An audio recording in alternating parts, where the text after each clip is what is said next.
I want to talk about like gun control. Gun control. Yeah. Sure. Okay. So I know, like, we have a Second Amendment. We're like protected owning like firearms. Yes.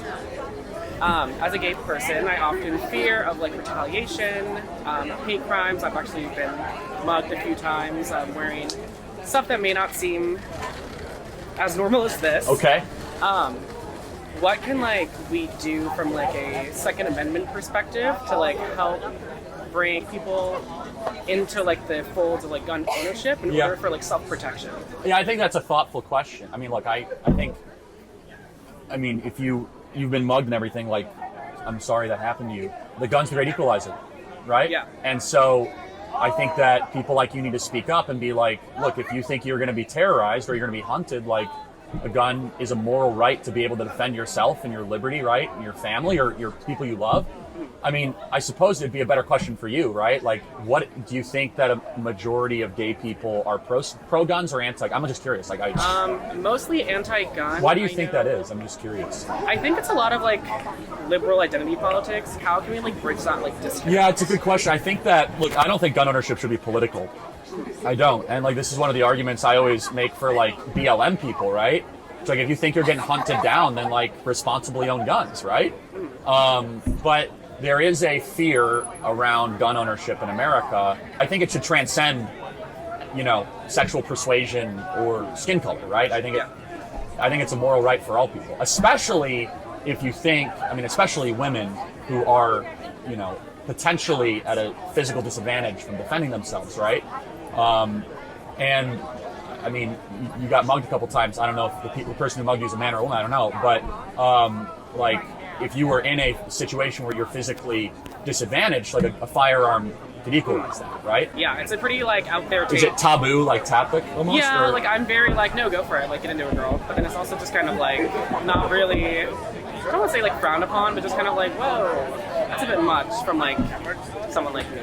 But I just thought I'd ask. Well, I want to encourage you, like, don't let that get to you. I'm much more like pro gun ownership and like Second Amendment type of thing. Yeah, okay. And that's because of necessity, like basically what happened to you, or just... Yeah, but also just more of like, community defense, I would say. Sure.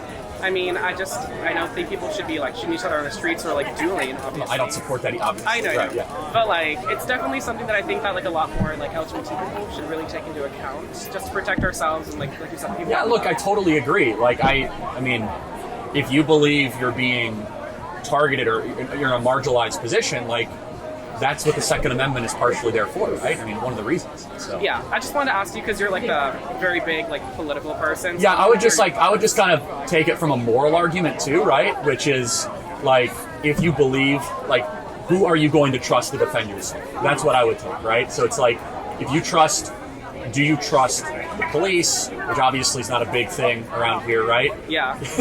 Do you trust, like, I don't know, someone that you think will hurt you, then the moral argument of the Second Amendment is that you should be responsible for your own autonomy and your own safety, right? There's other reasons too, but. Okay, well, thank you. Have a good day. Thank you. Appreciate it. Thoughtful question. Can you hear me? Oh. Hi, Mr. Kirk. I'm a student here, and I really appreciate you being here today to speak with us. I care a lot about protecting children and know that you value life as well. I understand that mental health and drug issues are a big part of the violence that we see every day in America, and I know that there's no black and white solution, but wouldn't implementing stronger background checks, especially for high-powered weapons like AK-47s, be a more reasonable and effective step to prevent school shootings and protect the children? Sure, fine. So first of all, it is very difficult to purchase an AK-47. You're probably talking about an AR-15. That's probably what you're talking about, which is not an AK-47. We do have those background checks in a lot of states. I do have to ask, do you feel safe in California walking the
So I wanted to ask, how do you believe we can further prevent the government from infringing upon our Second Amendment rights? So everything in life is a choice and a trade-off.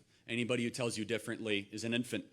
And so you have to prioritize things that matter more than others. This is why I love Aristotle. He talks constantly about hierarchies, right? He talks about the hierarchy of the good, the hierarchy of choices, the hierarchy of behavior, the hierarchy of character. And so when it comes to firearms or guns, we must first ask the question of why. Why do we have a Second Amendment? It is not for hunting, but I do love hunting. Do we love hunting out here, everybody? Hunting is very important. It is not even for self-defense. But that's very important. Defending your home, defending your family is a moral good. The unpopular, to say, but morally correct reason we have a Second Amendment is so that free people can defend their rights in case government becomes tyrannical. I fully acknowledge that comes with a cost. The cost is this. If you make that argument that people should be able to own firearms against a usurpatious, potential tyrannical government, you're going to have negative externalities. You're going to have gang shootings. You're going to have mass shootings. The question is, how do we minimize it? And the question is, how do we reduce it to almost zero? And we have never had that proper conversation. For example, if banks and sporting events have armed guards, every school in America should have armed guards sitting 24/7 at the school. Period. End of story. If airports have armed guards, schools should have armed guards. And so you must come after it morally clear. I will never say that we'll get gun deaths to zero because we live in a broken world and we live in a place where there's a lot of nut jobs and a lot of evil people. But the choice that I'm unwilling to make, I am not willing to say we get rid of all of guns. Why? Because even more evil than an isolated incident there and an isolated shooting there is a tyrannical government that wants to exterminate its citizens. And so that is the way we must talk about guns. Reduce and minimize the criminality and the shootings through prudent and proper restrictions, which most of the times mean good people with a firearm to protect against a bad person with a firearm.